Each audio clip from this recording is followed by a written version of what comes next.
When I first stumbled upon the portrait in the attic, it was like unearthing a secret that had been resting beneath layers of dust and time.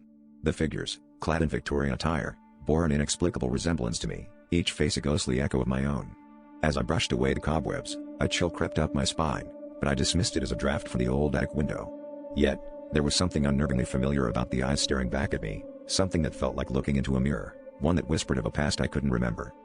Driven by an unshakable curiosity, I spent the next few weeks researching my family history, diving into archives and genealogy websites. As I delved deeper, peculiar coincidences began to emerge. Each individual in the portrait had lived lives eerily parallel to mine, each had penchant for the same hobbies, experienced the same quirks, even shared the same birthmark on their left wrist. I reached out to distant relatives, hoping to uncover a logical explanation, but received only silence or confused denials. My nights grew restless, it felt as though the figures in the portrait were watching me, waiting for something. One stormy evening, as lightning illuminated the sky, I felt compelled to return to the attic. I needed to confront the unsettling familiarity of the portrait. Standing before it, I noticed something I had missed before.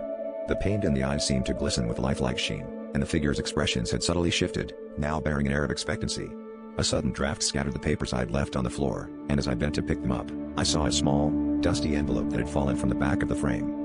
Inside was a letter dated over a century ago, addressed to me by name, warning of a family curse that bound us to repeat our ancestors' lives. My heart pounded as realization dawned. The portrait wasn't just a relic of the past, it was a portal, a binding contract of blood and fate.